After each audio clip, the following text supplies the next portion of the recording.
여러분들 우리나라가 성문법 국가라는 건 아시죠? 성문법.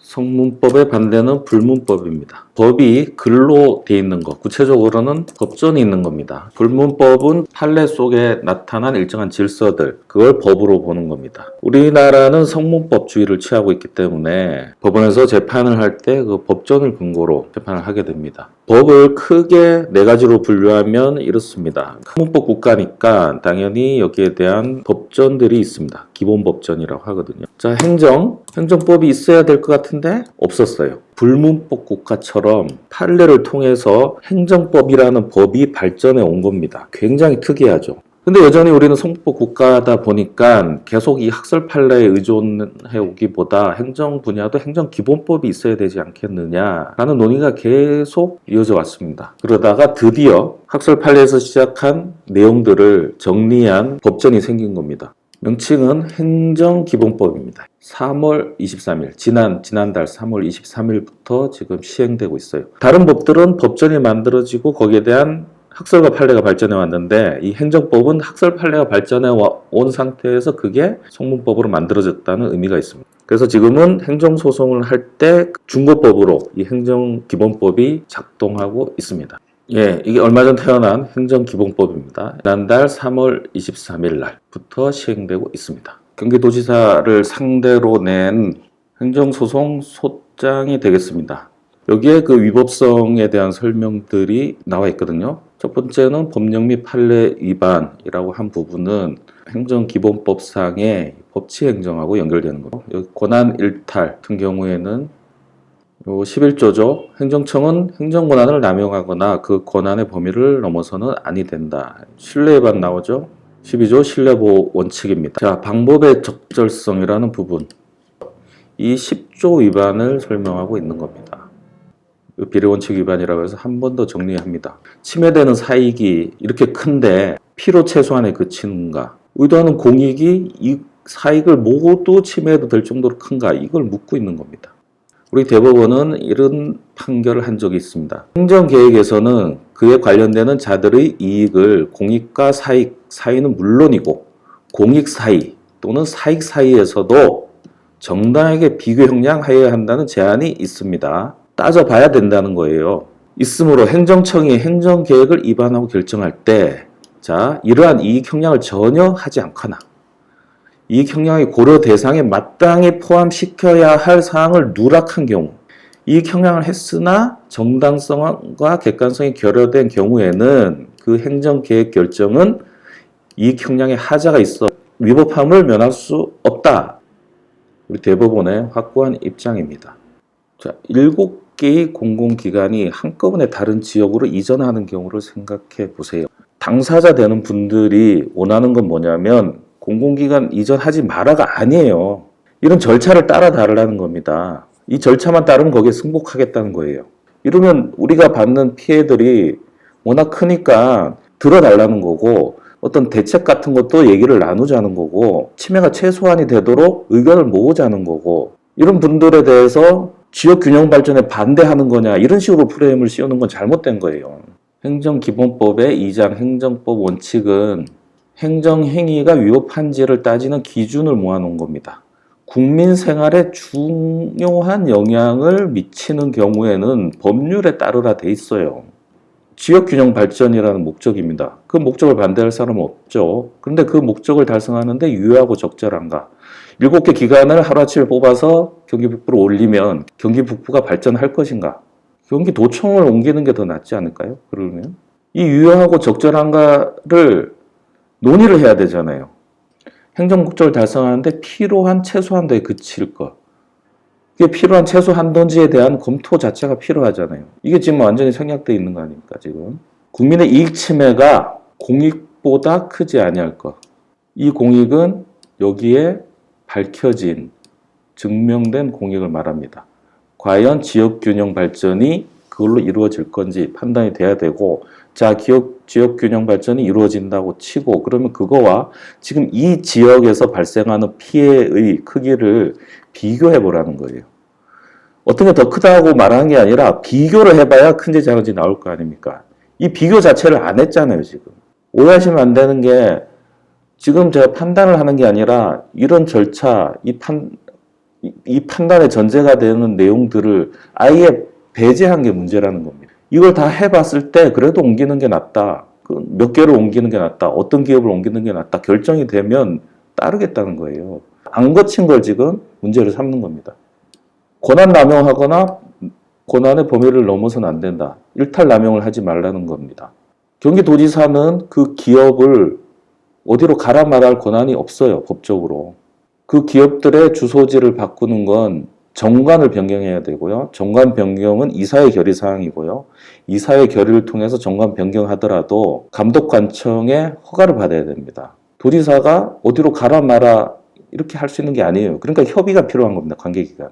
이 당시에 도지사께서 관계기관과 협의하면서 진행하고 있다고 SNS에 글을 올린 적이 있습니다. 관련 기관과 협의를 해야 된다는 건 인정하는 거죠. 그래서 협의를 거치지 않았다고 보도한 언론사에다가 그 잘못됐다고 오보라고. 그러면 그 부분만 정리되면 되죠. 과연 그런 협의를 거쳤느냐. 신뢰보호, 행정에 대한 국민의 정당하고 합리적인 신뢰를 보호해야 한다. 아까 말씀드렸듯이 일부 공기업은 거기에 신사옥 착공을 며칠 앞두고 이 일이 벌어진 거예요.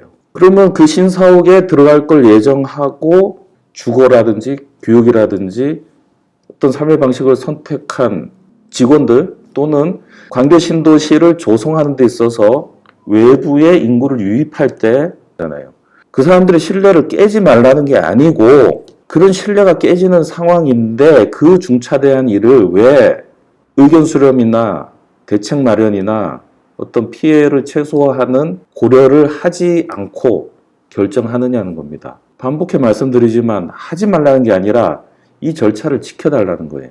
7개 공공기관 이전 계획에 대해서는 이러한 행정법의 기본 원칙을 위반했다는 이유로 소송을 제기하고 그 소송이 끝날 때까지 집행정지를 신청한 겁니다. 제가 진행 중인 사건에 대해서는 되도록이면 언급을 자제합니다. 근데 지금 제가 이 내용을 올리는 건 두 가지 이유가 있습니다. 첫째는 제 채널이 공부하는 채널이잖아요. 법률 상식으로 알아두시라고 올리는 거고요. 두 번째는 많은 분들이 그래요. 이거 해서 되겠냐? 뭐 이렇게까지 하느냐? 상대방은 경기도라는 막강한 지자체죠. 저희 쪽은 또 저는 미약하잖아요. 지금 언론들도 많이 다뤄주지도 않고요. 그리고 집행정지 인용률 자체도 높지도 않고요. 잘해야 본전일 수 있는 그런 사건. 제 심정은 지금 어떠냐면 칼날을 쥐고 전쟁터 나가는 그런 기분입니다. 저도 이거 해도 안 됩니다. 어차피 집행정지라는 게 성능 자체가 낮습니다. 이거 뭐 잘 안 됐을 때 또 후폭풍도 있을 수 있습니다.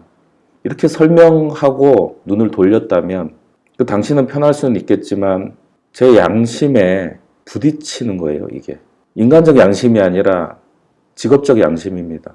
저는 그렇게 정의로운 사람도 아니고요. 그렇게 착한 사람도 아니고 흠 많고 부족한 사람입니다. 그래서 뭐 거창한 얘기를 하는 게 아니라 이게 이상하다고 생각하면서 법원의 판단을 받는 거, 이 사안을 법적으로 구성해서 법원까지 가져가는 거, 이 자체를 외면한다면 변호사를 해서 뭐 하겠습니까? 지금 이거 보셨을 때 제가 말도 안 되는 얘기를 한다고 생각하십니까? 제가 항상 옳다는 얘기는 아닙니다. 그렇지만 문제가 있다고 생각이 들었고 어차피 법원이 최종 판단을 하는 거잖아요. 이 위법성에 대해서는. 그래서 이걸 법원에 판단받기 위해서 가져가는 거. 그 역할, 다른 누군가 안 한다면 그 역할은 제가 외면할 수 없다. 그래서 맡은 겁니다. 일이 잘 되면 좋겠지만 또 잘 안 됐을 때 많은 반격이 있겠죠. 근데 그때 가서 여러분 그게 아닙니다라고 대응할 힘이 저한테는 없습니다. 그래서 지금 미리 내용을 남겨놓는 거예요. 여러분에게 판단을 받고 싶습니다. 어떻게 보면 길이 없는 곳을 내딛는 걸 수도 있어요. 저의 입장은 하나입니다. 이전 계획을 통해서 많은 분들이 혼란스러워하고 아파하고 어떤 분들은 실직 위기에 놓여 있고 영향력 큰 일에 있어서 최소한 이해관계인의 의견을 듣고 또 대책 마련을 위한 협의를 하고 과연 이게 원하는 목적을 발생할 건지 검토도 좀 하고 그 바탕하에 어떤 기업을 언제 옮길지 만들어 가면 되잖아요.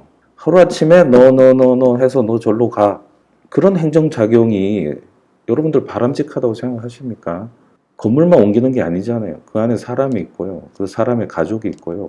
그 기관을 이용하는 고객도 있고요. 그 주변에서 그걸 바탕으로 상가를 얻어서 어렵게 장사를 시작한 소상공인도 있고요. 그 수많은 사람의 어떤 삶, 작은 세계가 있는 거잖아요. 그거에 대해서 아예 없는 것처럼 쳐버리고 하루아침에 저쪽으로 가.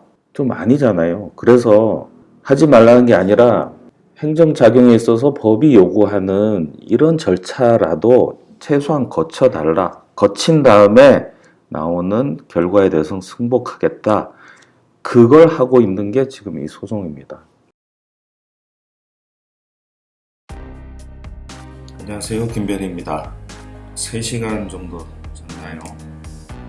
오전에 일정이 있어서 그쪽 준비하느라고 늦게 잤다가 잠시 자고 일어났더니 눈이 많이 붓네요. 오늘 오전에 10시에 사건 브리핑이 있어서 나가려고 준비를 했습니다. 이 사건은 처음 시작된 게 2월 17일 이슈가 되자마자 제가 법률 검토를 해서 관심이 많은 사건이었거든요. 이런 파일로 만들어 왔습니다. 마침 브리핑을 할 기회가 생겼습니다. 그래서 오늘 자료들을 공유하고 설명드리고 제가 하게 될지 전혀 모르는 상태에서 관심을 갖고 검토를 한 거라서 누구보다 이 사건에 대해서 제가 잘 안다고 자부할 수 있죠. 그렇지만 사건이라는 게 위임인과 수임인 사이에 어떤 의사소통도 돼야 되고 이해관계도 맞아야 되고 여러 가지 변수가 있어서 브리핑만 하고 그냥 끝날 수도 있습니다. 사건이 안 될 수도 있고 당사자 같은 느낌으로 주시를 해왔던 사건이라서 만약에 사건을 제가 맡지 않더라도 제가 검토하고 연구한 자료를 다 넘겨드릴 예정입니다. 그쪽에서 희망하시면. 그래서 뭐 제가 사건을 하든 안 하든 상관없이 일이 잘 마무리되기를, 좋은 결과 나기를 기원하면서 일단 오늘은 지금까지 준비한 부분을 설명드리고 오겠습니다. 미팅 출발합니다. 다녀오겠습니다.